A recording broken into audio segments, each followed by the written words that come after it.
Hello everyone! Today I will be talking about my website and app presentation for EDF 204. The website I will be using is FunBrain and the app is Noji. To start off, a little bit about myself. My name is Ashley Coslow.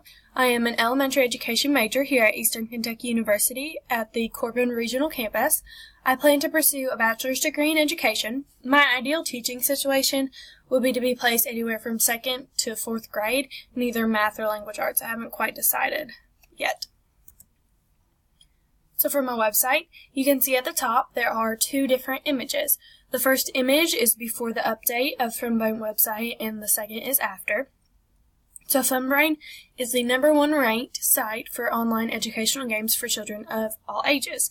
The content areas include math, grammar, science, spelling, and history. The students can browse by their desired grade level they need. So to the picture on the right, you can see the browse by grade category on the very top. The new update to the site makes it easier for students to access the games, videos, and/or books. So on the left, you can't really see a browse by grade category. There aren't examples of the options that you can choose. There's only Math Arcade, Reading, Fun Arcade, etc. But to the right, where the update is, you can see a browse by grade. Once you click on those, all the resources will be available for that specific grade targeted. So as both teachers and parents, the website assures us that FunBrain itself is fun, safe, and educational because the students will not have to put in any personal information like an email, their name, stuff that parents and teachers will really like. The site has games that show us which grade level each are considered. So if you go to Math Zone, right in the top-hand corner of the website, you can see that once you click on it, there will be visual pictures of each game, and in the right corner of that will be the desired grade level that the game was intended for, like K through 2, 7th through 8th grade, etc. So the FunBrain website could be beneficial for students with disabilities and English learners because there are videos that the students can access which will serve as a visual and audio representation for the content areas. The website also has a variety of student-engaging games for different content areas. For the gifted and talented students, if they are in the primary or upper level elementary school, for example, they can try to conquer the middle school grade levels and put their knowledge to the test. So how we had the browse by grade area before on the website, say if you have a 5th grade student that's in a higher reading level, maybe they can try the 7th grade games and videos in Math Zone and see if they can do it. So for my app, I have Noji. Below the app name is the link to the iTunes App Store, but it is also available on Google Play for Android, so it's available in both places.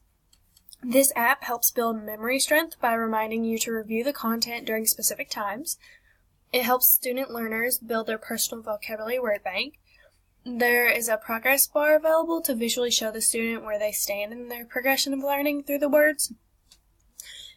It also helps the students use their hearing senses by recording their own voices, and then the app has an audio to let the students know the correct way to pronounce a vocabulary word. This tool is called the Practice Pronunciation Tool. The users of the app have a learning goal that they can set to work on at their own pace, so per day, how many words, and what that end date for the goal is going to be. Teachers can use the Noji app as homework, so they send it home. The students say, hey, choose this from your library, come back to me with the words that you had trouble with, and we'll go over them in class. So kind of like getting student feedback from the app, while the app is also helping them learn. So they have two different styles of learning there that's available. Placed here are screenshots from my personal phone from the app to see kind of what it has all to offer. So once you click from my library on a specific link here, I chose vocab 3 to 6, you can see a list of words. Once you click on a word, you will see the sound icon on the right image. And once you click on that, the student can physically hear the audio as well as the wrote out definition to the word amaze to fill with wonder and surprise. There is always a picture, a visual picture with that word, and sentences below that have the word amaze in them in this instance. And if you scroll down, there are also synonyms that connect with that word. So how does this content meet learning needs of diverse students? By using both the FunBrain website and Noji vocabulary app, students will be able to develop new skills in a variety of different content areas and with different learning styles. With the FunBrain website, students have multiple options of what the tool they want to use.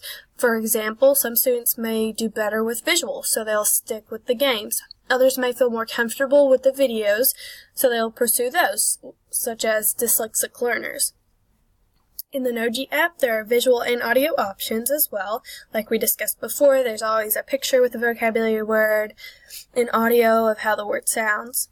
They have flashbacks, flashcards, and different missions, steps they need to take for the student to complete to get their end goal, to meet their end goal. So here is my app that I have. I took a screenshot of my learning goal. So new words per day, I chose 5, and I'll have to learn them by February 21st. And this is all adjustable. So if you're a teacher and you think, hey, my class needs to learn 10 words by the 21st, it can all be adjusted. And then below the learning goal is the status, progress. With everything, there are its advantages and disadvantages. So even though there are multiple advantages for both students and teachers by using these or implementing them into their classrooms, there are some disadvantages as well.